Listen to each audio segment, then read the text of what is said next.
आपल्या घरासाठी आकर्षक दर्जेदार sliding windows, French folding windows, WC windows बसवायच्यात? तर मग यासाठी नाशिक मध्ये एकमेव आणि अद्वितीय असे एकच नाव, शिवाय एंटरप्राइजेस।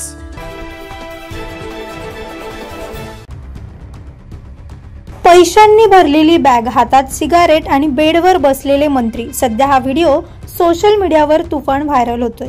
शिंदे गटाचे मंत्री संजय शिरसाट यांचा एक वादग्रस्त व्हिडिओ सध्या सोशल मीडियावर धुमाकूळ घालतोय आणि खासदार संजय राऊत यांनी केलेल्या आरोपाला या व्हिडिओमुळे जणू दुजोरा मिळाल्यासारखं चित्र उभं राहिलंय। नेमकं काय आहे या व्हिडिओमध्ये आणि यावर संजय शिरसाट काय म्हणाले पाहूया। आपण व्हिडिओमध्ये पाहू शकता, हे आहेत मंत्री संजय शिरसाट, हातात सिगारेट, फोनवर गप्पा आणि त्यांच्या बेड शेजारी ही एक बॅग। संजय राऊतांनी ज्या दिवशी हा आरोप केला त्याच दिवशी रात्री हा व्हिडिओ समोर आला, त्यामुळे संजय राऊतांचा दावा खरा ठरत असल्याची चर्चा रंगली आहे। हीच ती बॅग जिच्यावरून आता संपूर्ण राज्याच्या राजकारणात खळबळ माजली आहे। या प्रकरणावर प्रतिक्रिया देताना संजय शिरसाट म्हणाले की माझ्या शेजारी माझा लाडका कुत्राही बसलाय, सिगारेट ओढणं, मोबाईलवर बोलणं आणि बॅग असणं यात गैर काय? कुणीतरी मुद्दामून टार्गेट करतंय।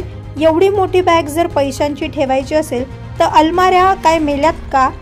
या बॅग मध्ये पैसे नाही तर कपडे आहेत, असा दावाही संजय शिरसाट यांनी केला। सकाळी उठलं का एकनाथ शिंदे, दुपारी उठलं का एकनाथ शिंदे, मेळावा असला की एकनाथ शिंदे, संध्याकाळी झोपताना एकनाथ शिंदे, एवढंच संजय राऊत यांचं चालू आहे। गेलेली सत्ता त्यांना स्वस्त बसू देत नाही असं त्यांनी म्हटलंय। साहेब, आपण वारंवार अडचणीत येत असताना पाहायला मिळत आहे, कधी तुमच्या हॉटेलच्या व्यवहारासंदर्भात असो किंवा आता नुकताच आलेला जो व्हिडिओ आहे त्यात आपण बेडवर आहात आणि मोठ्या प्रमाणात पैशांची भरलेली बॅग त्या ठिकाणी आहे। तुमच्या घरातला आहे का नेमका हा व्हिडिओ कुठला आहे? व्हिडिओचा काय संदर्भ आहे? तुम्हाला मी आताच तुमच्याच एका चॅनलच्या मित्राकडून तो व्हिडिओ पाहिला। व्हिडिओ काय दाखवतोय? माझं घर आहे, जे घर ते तुम्ही पाहतायत ते माझं घर आहे, माझं बेडरूम आहे। बेडरूम मध्ये मी बसलेलो आहे, बनियनवर बसलेलो आहे। बाजूला माझा सर्वात लाडका कुत्रा हा माझ्या बेडरूम मध्ये आहे आणि एक बॅग तिथं अशी ठेवलेली आहे। याचा अर्थ असा होतो की मी कुठेतरी प्रवासातून आलोय, कपडे काढलेत, माझ्या बेडवर मी बसलेलो आहे। अरे मूर्खानो, एवढी मोठी बॅग जर पैशाची ठेवायची असेल तर अलमाऱ्या काय मेल्यात का? त्या काय सगळ्या काढून टाकल्यात का? काय आल्याबरोबर नोटा आहेत त्या बॅग मी अलमाऱ्यामध्ये ठोसल्या असताना, परंतु कपड्याच्या बॅगला सुद्धा यांना नोटा येतात, पैशाशिवाय काहीच दिसत नाही। एकदा एकनाथ शिंदे साहेब विमानातून खाली उतरून त्याचे जे काही बॉडीगार्ड बॅगा घेऊन चालले होते ते सुद्धा त्या नोटांनी भरलेले होते महाराज।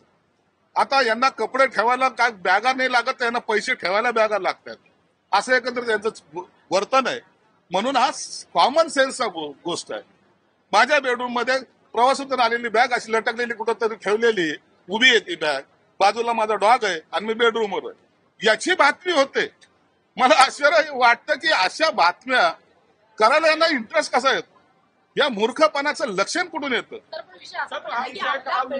यासाठी एक सांगतो, आमच्याकडे मातोश्री 2 नाहीये। माझं घर, माझ्या मतदारसंघामध्ये प्रत्येक माणसाला विचारा, सगळ्याला वेलकम असतात। कार्यकर्ता आहे, उत्साहाच्या भरामध्ये एखाद्याने व्हिडिओ काढला असेल त्याचा माझा काही दोष नाहीये। माझ्याकडे कुणालाही चिठ्ठी देऊन आतमध्ये बोलवलं जात नाही, काम काय, नाव काय, गाव काय हे सगळं विचारलं जात नाही। म्हणून कार्यकर्त्यांसाठी आपण आहोत। जे शिवसेना प्रमुखांनी आम्हाला शिकवलंय, तुम्ही कार्यकर्ता म्हणून राहा, नेता म्हणून वागायचा प्रयत्न करू नका, त्याच भूमिकेत आम्ही आजही असतो। म्हणून कोणी जर काढला जर असेल, गेला जरी असेल, त्यात गैर काहीच नाहीये आणि गैरसमजाचं काही कारण पण नाही। यांचे व्हिडिओ पहा ना, ते आणखी पाटकर विसरलेत का हा माणूस? हे जे बोलतायत, हे जे काही आविर्भावात भाषण करतात ते पहा एकदा। अरे दुसऱ्या महिलांवर छेड करणारे तुम्ही लोक आमच्या बॅगा काय पाहता? स्वतःचं कॅरेक्टर थोडस जपा। आणि म्हणून मला या व्हिडिओ बद्दलचं आश्चर्य वाटण्याचं काही कारण नाहीये। आणि यांनी जाणून बुजून हे असे लोक जे टार्गेट करतात त्यांना माहितीये की यांना उत्तर मी चांगल्या पद्धतीने देऊ शकतो, म्हणून हे टार्गेट करताना हे माझं नाव पुढे आणण्याचा प्रयत्न करतात। मला त्याचा काहीही माझ्यावर परिणाम होत नाही। घरातला भीतीचा नेमका कोण आहे याचा काय शोध लागलाय का? कोणी हा व्हिडिओ काढलाय? जाऊ दे, असं होत असतात। मी गाडीत बसतो तेव्हा व्हिडिओ काढता, कधी गाडीतून उतरताना व्हिडिओ काढतात कार्यकर्ता आहे, त्याला काय विशेष आहे? त्यामध्ये जे पैशांनी भरलेली मी त्याच्यावर चर्चा करत नाही. मला त्याच्यावर काही इतकं आक्षेप घ्यायचं काही कारण नाही. ते पैसे जे दाखवण्यात आलेले आहेत त्या बॅगेत, अरे तुम्ही कसे पैसे म्हणतात? ते बॅगेला बी पैसे म्हणायला लागले का? हे प्रवासातून आल्यानंतर असलेली बॅग, पैसे आहेत हे तथ्य आहे का? अहो प्रवासातून आलेली ती बॅग ते दरवाजासमोर पडलेली आहे. तुम्ही कधीतरी लक्षात घ्या, अशा पैशाच्या बॅगा दरवाजात पडलेल्या असतात आणि लोक व्हिडिओ काढत असतात. काहीतरी मूर्खपणाचं लक्षण आहे आणि असं केल्यानंतर त्याचा आमच्या करिअरवर काही परिणाम होणार नाही. कधीचा व्हिडिओ असेल हा तुम्हाला आठवतंय का? कधीचा व्हिडिओ असेल? अरे कपड्यात आता पैसे असते तर मी तिथे ठेवले असते का? मी ठेवले असते ना कपाटामध्ये. कपडे होते म्हणजे काय बोलतेच?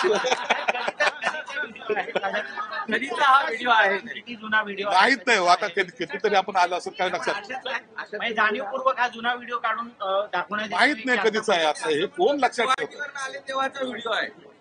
गुवाहाटीवरून आले तेव्हाचा व्हिडिओ. अरे बापरे, या मूर्खाच्या नादी लागून टाइम खराब करू नका.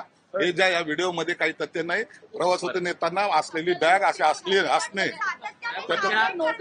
व्हिडिओ अहो यांनी किती टार्गेट केले तरी आपल्याला काही होत नाही. हे असे मूर्खपणाचे लक्षण जे लोक पाहतायत ना, आता तोच व्हिडिओ तुम्ही दोन वेळा पहा, तुम्हाला लक्षात येईल का हा किती मूर्ख माणूस आहे. असा व्हिडिओ हा फ्लॅश करतो. अरे कैसे हो सकते हैं? ऐसा कभी होता है क्या? सच्चाई क्या है सर? वीडियो की सच्चाई बताएं. वीडियो की सच्चाई क्या? मैं कहते मैं ट्रैवलिंग करके आया हूँ, कपड़े निकाल के बेडरूम पे बैठा हूँ, मेरा डॉग मेरे साथ में है और वहाँ वो बैग छोड़ दिया है. अब शायद घर के लोग चाय बनाया गया है, पता नहीं भाई. ये काम जो काम में लोग रहते हैं वही लोग ऐसे काम कर सकते हैं. या व्हिडिओ मध्ये पैसे दिसत आहे. व्हिडिओ मध्ये कपडे कपडे पण पैशांच्या नोटा दिसतात. हे मला याची कल्पना नाहीये. हे कोण दाखवत आहे त्याला विचारा तुम्ही. माझ्याकडे जी बॅग तुम्ही जिथे पहिले व्हिडिओ दाखवला, पहिली अशी उघडी बॅग दाखवली, आता आडवी बॅग दाखवतात. मला त्याच्याबद्दल कल्पना नाही. सध्या हा व्हिडिओ नेमका कोणी शूट केला, तो व्हायरल कसा झाला याचं उत्तर अजून स्पष्ट नाही. मात्र एक निश्चित, या व्हिडिओमुळे संजय शिरसाट अडचणीत आलेत आणि राजकीय वर्तुळात एकच खळबळ उडाली आहे. 9 न्यूज महाराष्ट्र ब्युरो,